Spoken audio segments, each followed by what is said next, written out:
তাফসিরে কাবীরের মধ্যে ঘটনাটা এসেছে। আল্লাহর নবী সাইয়েদুনা সিদ্দিক আকবরকে বললেন, ও আবু বকর তুমি একটা আংটি বানিয়ে নিয়ে আসো, এই আংটির মধ্যে লিখে নিয়ে আসবা লা ইলাহা ইল্লাল্লাহ। কি লিখে নিয়ে আসতে হবে? জবান খুলে বলতে হবে, কি লিখে নিয়ে আসতে হবে? আমার নবী বললেন, রে আবু বকর এই আংটির মধ্যে তুমি লা ইলাহা ইল্লাল্লাহ লিখে নিয়ে আসবা। সাইয়েদুনা আবু বকর সিদ্দিক রাদিয়াল্লাহু তাআলা তিনি আংটি বানানোর জন্য যায় আর মনে মনে চিন্তা করে, আমার নবী বলল শুধু আংটির মধ্যে লা ইলাহা ইল্লাল্লাহ লিখতে, কিন্তু নবী তো এমন একজন নবী গো, যেই নবীজির নাম আমার আল্লাহর নাম থেকে কোনো জায়গা থেকে বাদ দেয় নাই। জান্নাতের মধ্যে আল্লাহর নামের সাথে নবীজির নাম, আকাশের মধ্যে আল্লাহর নবীর সাথে নবীজির নাম, সিদরাতুল মুনতাহার মধ্যে আল্লাহর নবীর সাথে নবীজির নাম, পৃথিবীর প্রত্যেকটা সৃষ্টির মধ্যে আল্লাহর নামের সাথে নবীর নাম, আযানের মধ্যে আল্লাহর নামের সাথে নবীজির নাম, নামাজের মধ্যে আল্লাহর নামের সাথে নবীর নাম, প্রত্যেকটা জায়গার মধ্যে আমার আল্লাহর সাথে নবীজির নাম আছে না নাই? আবু বকর ডাক দিয়া কই রে, আমার নবী বলল শুধু লা ইলাহা ইল্লাল্লাহ লেখার জন্য আমি কিভাবে শুধু লা ইলাহা ইল্লাল্লাহ লিখি? এটা হলো আল্লাহর নবীর হুকুম, আর ঈমান হলো মুহাম্মাদুর রাসূলুল্লাহ। জুরে কি সুবহানাল্লাহ বলবেন না? আবু বকর কই শুধু আমি লা ইলাহা ইল্লাল্লাহ লিখে কিভাবে আমি কামলিওয়ালা নবীজির কাছে উপস্থিত করি? যেই ব্যক্তির কাছে আংটি বানাইতে গেল যায় বলল আংটির মধ্যে শুধু লা ইলাহা ইল্লাল্লাহ লিখবেন না, লা ইলাহা ইল্লাল্লাহ সঙ্গে মুহাম্মাদুর রাসূলুল্লাহ লিখবেন। বললেন মুহাম্মাদুর রাসূলুল্লাহ সঙ্গে লেখার জন্য ওই ব্যক্তিকে আংটি বানিয়ে দেওয়ার জন্য আসলো। এই দিক দিয়ে আমার আল্লাহ জিবরাইলকে ডাক দেয়া কই রে জিবরাইল, ও জিবরাইল আমার বন্ধু আল্লাহর নামের থেকে নবীজির নাম আমার বন্ধু হাবিবুল্লাহর নাম বাদ দিতে চাই নাই। আবু বকর আমি আল্লাহর নাম থেকে নবীজির নাম বাদ দিতে চাই নাই, আমি আল্লাহর নামের সাথে আমার হাবিবের নাম লাগায়া দিছে। সাইয়েদুনা সিদ্দিক আকবর আল্লাহকে ভালোবাসতো, আমার প্রিয় হাবিবকে ভালোবাসতো, দুজনের নাম একত্রিত করে দিছে। জিবরাইল আংটির মধ্যে লা ইলাহা ইল্লাল্লাহ মুহাম্মাদুর রাসূলুল্লাহ আছে, তুমি এই লা ইলাহা ইল্লাল্লাহু মুহাম্মাদুর রাসূলুল্লাহর সাথে আমার আবু বকরের নামটা লাগায়া দাও। জোরে কি একবার বলবেন না আল্লাহু আকবার? আংটি বানানো হয়ে গেল। সাইয়েদুনা সিদ্দিক আকবর কে বলল আংটি আনার জন্য। সাইয়েদুনা সিদ্দিক আকবর আংটি নিয়ে আল্লাহর নবীর সামনে হাজির। কই আবু বকর আংটি নিয়ে আসো। জি ইয়া রাসূলুল্লাহ। আল্লাহর নবী আংটিটা করলো কাগজ থেকে, খুলে দেখে আংটির মধ্যে লেখা লা ইলাহা ইল্লাল্লাহ মুহাম্মাদুর রাসূলুল্লাহর সাথে সাইয়েদুনা সিদ্দিক আকবরের নামও লেখা। আমার নবী ডাক দিয়ে কই আবু বকর আমি বলছি লা ইলাহা ইল্লাল্লাহ লেখার জন্য, সাথে আমি নবীজির নাম কেন তুমি লেখলা? কই ইয়া রাসূলুল্লাহ প্রত্যেক জায়গায় আল্লাহর নামের সাথে আপনার নাম, আমি কিভাবে আপনার নাম থেকে আল্লাহর নাম থেকে আপনার নাম বাদ দেই? সেই জন্য আপনার নামের সাথে আল্লাহর নামের সাথে আপনার নামটাও লাগায় দিছি। কই ঠিক আছে আল্লাহর নামের সাথে আমার নাম লাগাইছো ভালো কথা, কিন্তু তোমার নামও আংটির মধ্যে দেখা যায়, আবু বকর তোমার নামটা কেন লাগাইলা? আমার আল্লাহ জিবরাইলকে ডাক দিয়া কই জিবরাইল তুমি আমার বন্ধু হাবিবুল্লাহকে জানায়া দাও। জিবরাইল আইসা সালাম দিয়া কই ইয়া রাসূলুল্লাহ নবী গো, ও মায়ার নবী, যখন সাইয়েদুনা সিদ্দিক আকবর আল্লাহর নাম থেকে আপনি নবীর নাম বাদ দেই নাই, আমার আল্লাহর কাছে বড় পছন্দ হয়েছে, সেই জন্য আমি জিবরাইলকে আল্লাহ পাঠায়া দিয়ে বলল রে জিবরাইল তুমি যায়া আল্লাহর নামের সাথে যেহেতু আমার বন্ধুর নাম লাগায়া দিছে সেই জায়গার মধ্যে আমার আবু বকরের নামটাও লাগায়া দাও। আমি মৃত লাশ হইলে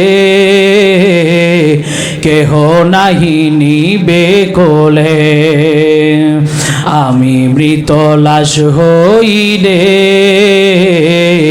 কেহ নাহি নিবে কোলে, কবরেতে রাখবে আমায়, কবরেতে রাখবে আমায় মিল্লাতে তোমার, বলো গো নবী তুমি ছাড়া কে আছে আমার, বলো গো নবী তুমি ছাড়া কে আছে আমার। আল্লাহুম্মা সাল্লি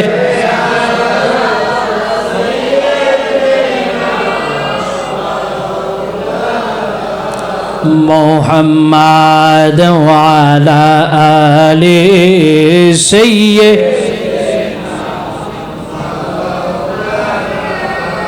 সুবহানাল্লাহ ওয়ালহামদুলিল্লাহ লা ইলাহা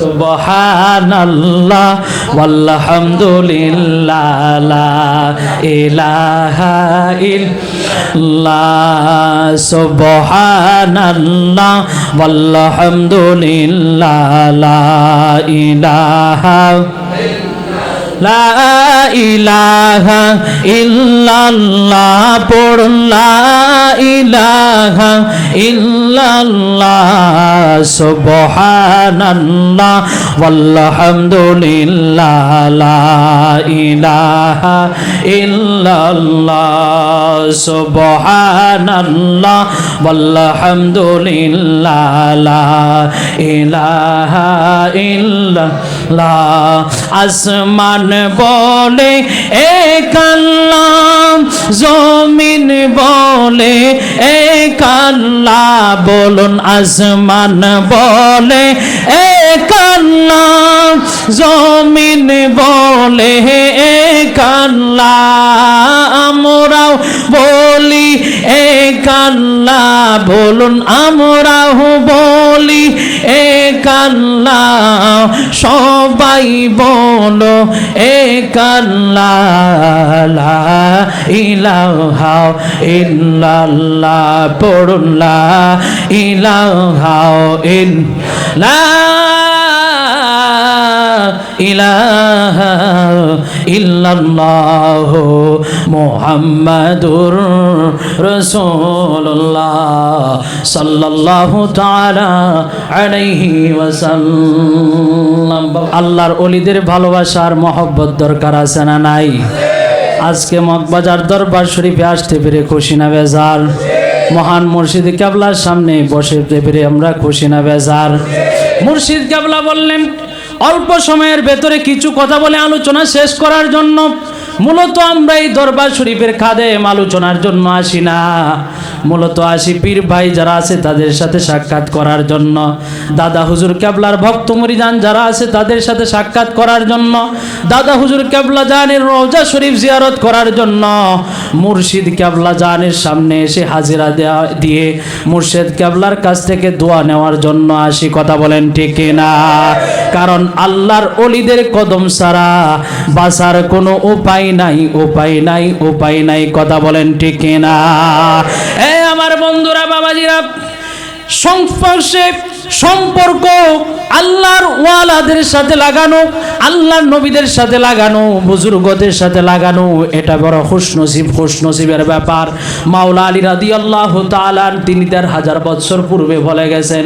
ইবনুল জাওজি রওয়ায়াত করেছেন, আল্লাহর ওলিদের সাথে যে ব্যক্তি সম্পর্ক লাগাবে, আল্লাহ ওয়ালাদের সাথে যাদের সম্পর্ক লাগাবে, আমার নবী জানায়া দেয় আলমার উমা আমান আহাব্বা, আল্লাহর ওলি আল্লাহ ওয়ালাদের সাথে সম্পর্ক লাগানোর কারণে হাসরের ময়দানে আল্লাহ ওয়ালাদের সঙ্গে হাসর হবে। আল্লাহ ওয়ালাদের সঙ্গে যদি হাসর হয়, ঠিকানা কি জান্নাত হবে না জাহান্নাম হবে? জুড়ে বলতে হবে, ঠিকানা হবে কোথায়? আল্লাহর নবীর একজন সাহাবী, যেহেতু এই মাসে সাইয়েদুনা আবু বকর সিদ্দিক রাদিয়াল্লাহু তাআলা তিনি এই পবিত্র মাসে পর্দা করেছেন। আবু বকর সিদ্দিক রাদিয়াল্লাহু তাআলা আল্লাহর নবীর সাথে সম্পর্ক লাগানোর কারণে সমস্ত নবী এবং রাসূলদের পরে আমার নবী বলেন সমস্ত মানুষের মধ্যে সবচাইতে বড় মর্যাদাবান হলো আবু বকর। আমার নবী ডাক দিয়া কয়, আবু বকর, ও আবু বকর, তোমারে একটা শুভ সংবাদ জানায়া দেই। আমি নবী রহমাতুল লিল আলামিন জান্নাতের মধ্যে আগে আগে প্রবেশ করব। তুমি আবু বকর, আমি নবী রহমাতুল লিল আলামিনের পিছনে পিছনে জান্নাতে প্রবেশ করবা। আল্লাহর নবী রহমাতুল লিল আলামিন একদিন সিদ্দিক আকবরকে ডাক দিয়ে বললেন, তাফসিরে কাবীরের মধ্যে এসেছে, তাফসিরে কাবীরের মধ্যে ঘটনাটা এসেছে। আল্লাহর নবী সাইয়েদুনা সিদ্দিক আকবরকে বললেন, ও আবু বকর, তুমি একটা আংটি বানিয়ে নিয়ে আসো, এই আংটির মধ্যে লিখে নিয়ে আসবা লা ইলাহা ইল্লাল্লাহ। কি লিখে নিয়ে আসতে হবে? জবান খুলে বলতে হবে, কি লিখে নিয়ে আসতে হবে? আমার নবী বললেন, রে আবু বকর, এই আংটির মধ্যে তুমি লা ইলাহা ইল্লাল্লাহ লিখে নিয়ে আসবা। সাইয়েদুনা আবু বকর সিদ্দিক রাদিয়াল্লাহু তাআলা তিনি আংটি বানানোর জন্য যায় আর মনে মনে চিন্তা করে, আমার নবী বলল শুধু আংটির মধ্যে লা ইলাহা ইল্লাল্লাহ লিখতে, কিন্তু নবী তো এমন একজন নবী গো, যেই নবীজির নাম আমার আল্লাহর নাম থেকে কোনো জায়গা থেকে বাদ দেয় নাই। জান্নাতের মধ্যে আল্লাহর নামের সাথে নবীজির নাম, আকাশের মধ্যে আল্লাহর নবীর সাথে নবীজির নাম, সিদরাতুল মুনতাহার মধ্যে আল্লাহর নবীর সাথে নবীজির নাম, পৃথিবীর প্রত্যেকটা সৃষ্টির মধ্যে আল্লাহর নামের সাথে নবীর নাম, আযানের মধ্যে আল্লাহর নামের সাথে নবীজির নাম, নামাজের মধ্যে আল্লাহর নামের সাথে নবীর নাম, প্রত্যেকটা জায়গার মধ্যে আমার আল্লাহর সাথে নবীজির নাম আছে না নাই?